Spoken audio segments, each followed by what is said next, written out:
بسم اللہ الرحمن الرحیم۔ 400 برس بعد حضرت موسیٰ علیہ السلام نے حضرت یوسف علیہ السلام کو دریائے نیل سے نکالا۔ اللہ تعالیٰ نے حضرت یوسف علیہ السلام کے قصے کو احسن القصص یعنی تمام قصوں میں سے اچھا قصہ فرمایا، اس لیے کہ حضرت یوسف علیہ السلام کی مقدس زندگی کے اتار چڑھاؤ اور رنج و راحت اور غم و سرور کے مد و جزر میں ہر ایک کے لیے بڑا واقعہ ہے۔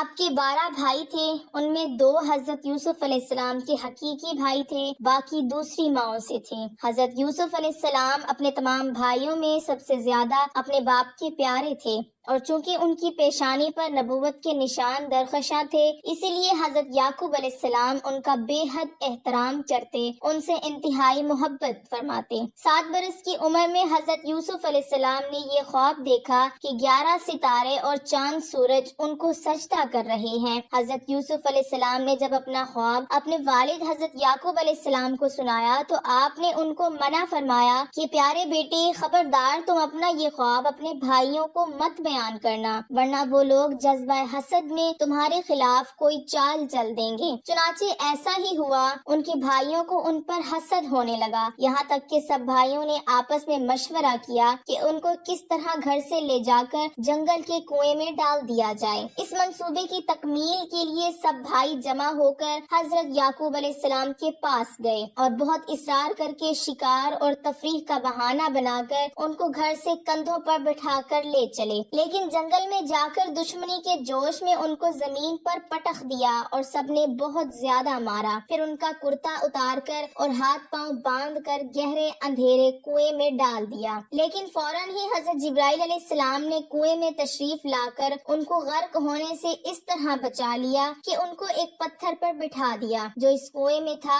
اور ہاتھ پاؤں کھول کر تسلی دیتے ہوئے ان کا خوف دور کر دیا۔ حضرت یوسف علیہ السلام کے بھائی آپ کو کنویں میں ڈال کر آپ کے کرتے کو بکری کے خون سے لت پت کر کے اپنے گھر کو روانہ ہو گئے اور مکان کے باہر سے ہی چیخیں مار کر رونے لگے۔ حضرت یعقوب علیہ السلام گھبرا کر گھر سے باہر نکلے اور رونے کا سبب پوچھا کہ تم لوگ کیوں رو رہے ہو؟ کیا تمہاری بکریوں کا نقصان پہنچ چکا ہے؟ حضرت یعقوب علیہ السلام نے دریافت کیا کہ یوسف کہاں ہے؟ میں اس کو نہیں دیکھ رہا ہوں۔ تو بھائیوں نے روتے ہوئے کہا کہ ہم کھیلتے ہوئے دور نکل گئے۔ یوسف علیہ السلام کو اپنے سامان کے پاس بٹھا دیا تو ایک بھیڑیا آیا اور بھائی کو کھا گیا۔ یہ ان کا کرتا ہے۔ جب حضرت یعقوب علیہ السلام اشک بار ہو کر اپنے نور نظر کے کرتے کو ہاتھ میں لے کر غور سے دیکھا تو کیا دیکھتے ہیں کہ کرتا تو بالکل سلامت ہے، کرتا کہیں سے بھی پھٹا ہوا نہیں۔ حضرت یعقوب علیہ السلام نے فرمایا یہ سب تم لوگوں کا مکر و فریب ہے۔ پھر آپ نے دکھی دل اور درد بھری آواز میں فرمایا میرے لیے صبر ہی بہتر ہے، اور جو باتیں تم بنا رہے ہو ان پر اللہ ہی کی مدد درکار ہے۔ حضرت یوسف علیہ السلام 3 دن اس کنویں میں تشریف فرماتے رہے۔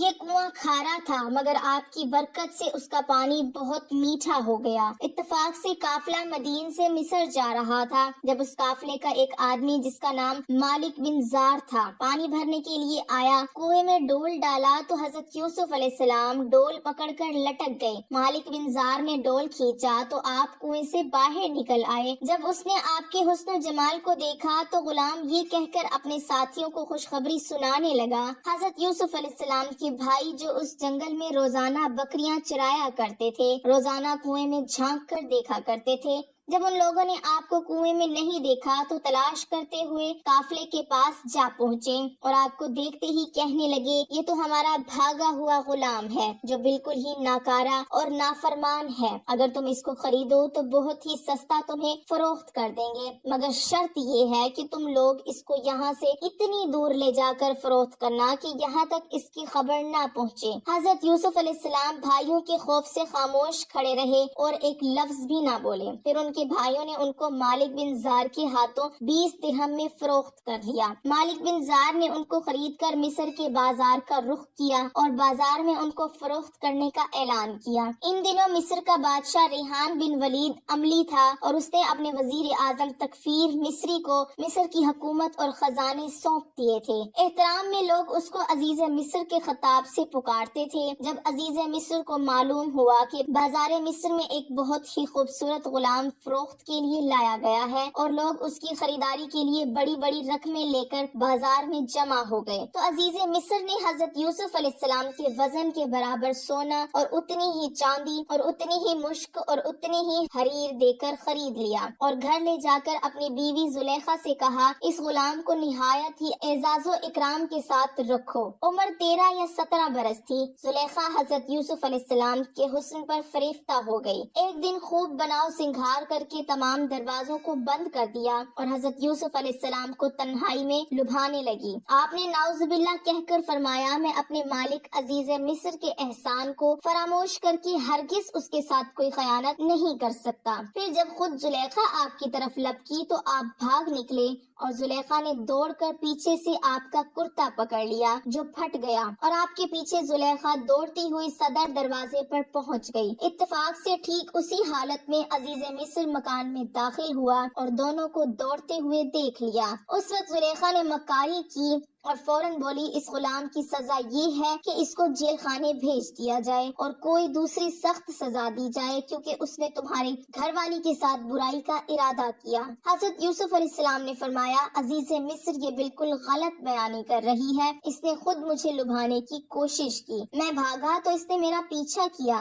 عزیز مصر دونوں کا بیان سن کر حیران رہ گیا، بولا اے یوسف میں کس طرح یقین کر لوں کہ تم سچے ہو؟ سلطنت کے ایک معزز شخص نے یہ تجویز دی کہ اگر یوسف کی قمیض سامنے کی طرف سے پھٹی ہے تو عورت سچ کہتی ہے اور وہ جھوٹے ہیں، اور اگر ان کی قمیض پیچھے کی طرف سے پھٹی ہے تو عورت جھوٹ بول رہی ہے اور یہ سچے ہیں۔ قرآن اس واقعے کو یوں بیان کرتا ہے، پھر جب شوہر نے دیکھا کہ ان کی قمیض پیچھے سے پھٹی ہے تو اس نے کہا یہ تم عورتوں کی مکاری ہے، واقعی تم عورتوں کی مکاری بڑی سخت ہے۔ یوسف تم اس بات کا خیال نہ کرو اور اے عورت تم اپنے گناہ کی معافی مانگو، یقینی طور پر تو ہی خطا کار تھی۔ عزیز مصر نے حضرت یوسف علیہ السلام کو قید خانہ بھجوا دیا۔ آپ نے جیل پہنچ کر فرمایا اے اللہ یہ قید خانے کی کوٹڑی مجھ کو اس بلا سے زیادہ محبوب ہے جس کی طرف زلیخا اور خواتین مصر مجھے بلا رہی تھی۔ آپ 7 برس جیل خانہ میں رہے اور قیدیوں میں توحید اور عمل صالح کی دعوت فرماتے رہے۔ تمام قیدی آپ کے حسن و اخلاق اور آپ کے کردار کے گرویدہ ہو گئے۔ یہ عجیب اتفاق ہے کہ جس دن آپ قید خانے میں داخل ہوئے اس دن آپ کے ساتھ بادشاہ مصر کے 2 خادم، ایک شراب پلانے والا اور دوسرا باورچی، دونوں جیل خانے میں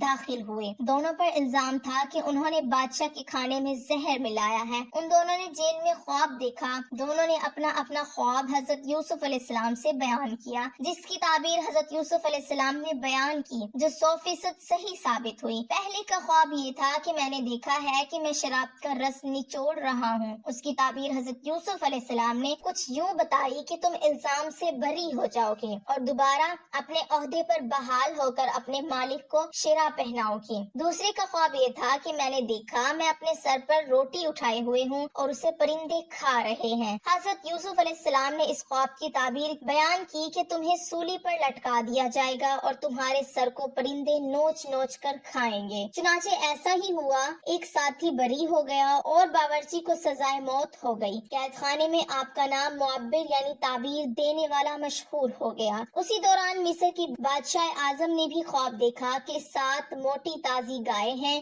جنہیں 7 دبلی پتلی گائے کھا رہی ہیں، 7 خوشے ہرے بھرے ہیں اور 7 اور ہیں جو سوکھے ہوئے ہیں۔ اے درباریوں اگر تم خواب کی تعبیر دے سکتے ہو تو میرے اس خواب کا مطلب بتاؤ۔ بادشاہ اعظم نے اپنے درباریوں کو اس خواب کی تعبیر دریافت کی تو لوگوں نے اس خواب کو خواب پریشان کہہ کر اس کی کوئی تعبیر نہ بتائی۔ اتنے میں بادشاہ کا ساتھی جو قید خانے سے رہا ہو کر آ گیا تھا، اس نے کہا کہ مجھے اس خواب کی تعبیر معلوم کرنے کے لیے جیل خانے جانے کی اجازت دی جائے۔ چنانچہ یہ بادشاہ کا قاصد بن کر قید خانے میں حضرت یوسف علیہ السلام کے پاس گیا، بادشاہ کا خواب بیان کر کے تعبیر دریافت کی۔ حضرت یوسف علیہ السلام نے فرمایا کہ 7 برس مسلسل کھیتی کرو، ان کے اناجوں کو بالیوں میں محفوظ رکھو، پھر 7 برس تک سخت خشک سالی رہے گی۔ قحط کے ان 7 برسوں میں پہلے 7 برسوں کا محفوظ کیا ہوا اناج لوگ کھائیں گے، اس کے بعد پھر ہریالی کا سال آئے گا۔ قاصد نے واپس جا کر بادشاہ سے اس خواب کی تعبیر بتائی۔ بادشاہ نے کہا اسے جیل خانے سے نکال کر میرے دربار میں لاؤ۔ قاصد رہائی کا پروانہ لے کر جیل خانے میں پہنچا تو